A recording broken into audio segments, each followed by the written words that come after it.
आजको यस भिडियोमा चाहिँ क्रेस्ट माइक्रो लाइफ इन्स्योरेन्स लिमिटेडको एनालाइसिस गर्नेछौँ।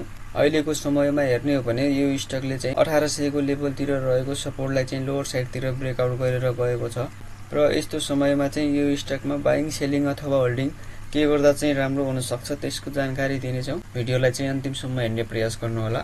यो स्टकको चार्टमा हेर्ने हो भने यसको ओपनिङ रेन्ज भनेको 300 को एरियातिर थियो भने त्यसपछि हेर्ने हो भने कन्टिन्यू रूपमा चाहिँ यो स्टकको प्राइस बढेको थियो भने बढ्दै गएर चाहिँ 2464 को लेभलसम्म पनि पुगेको थियो र अहिलेको समयमा हेर्ने हो भने यो स्टकको प्राइस कन्टिन्यू रूपमा झर्दो अवस्थामा रहेको छ भने यसले चाहिँ 1800 तिर रहेको आफ्नो सपोर्टको जोनलाई पनि लोअर साइडतिर ब्रेकआउट गरेर गएको छ।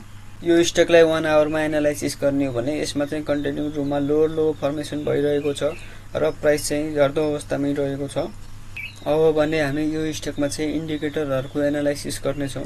यसमा चाहिँ बोलिङ्गर ब्यान्ड लगाएर हेर्ने हो भने अहिले चाहिँ प्राइस बोलिङ्गर ब्यान्डको लोअर ब्यान्ड भएर चाहिँ कारोबार भइरहेको छ। यसरी बोलिङ्गर ब्यान्डले चाहिँ यो स्टकमा चाहिँ नेगेटिभ साइन गरेको छ।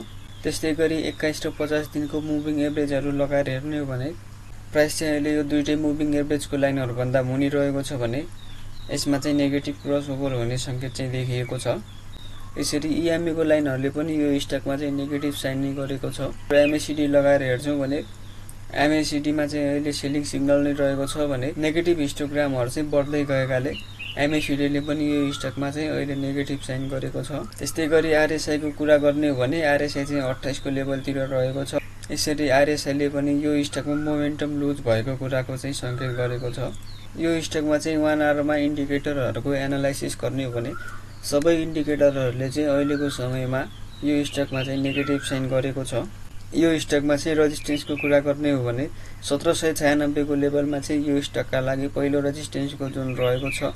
त्यस्तै गरी 2412 को लेभलमा चाहिँ यो स्टकका लागि अर्को रेजिस्टेन्सको जोन रहेको छ।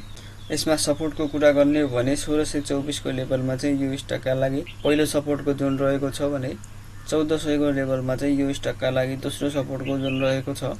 यदि तपाईहरुले चाहिँ यो स्टकलाई अहिले बाइङ गरिसक्नु भएको छ अथवा तपाईहरुले चाहिँ यो स्टकको IPO बिक्री गर्नु भएको छैन भने यो स्टकको प्राइस चाहिँ अहिले 1624 को लेभलसम्म आउँदै गर्दा यो स्टकले चाहिँ यही 1624 को लेभललाई सस्टेन गरुन्जेलसम्म चाहिँ यो स्टकको प्राइसले चाहिँ केही समय होल्डका लागि पनि हेर्न सकिनेछ भने नेप्सीमा पनि पोजिटिभ साइन आएको अवस्थामा चाहिँ यो स्टकको प्राइस पनि लगभग यही लेभलबाट चाहिँ रिटर्न हुन सक्ने सम्भावना चाहिँ रहेको छ।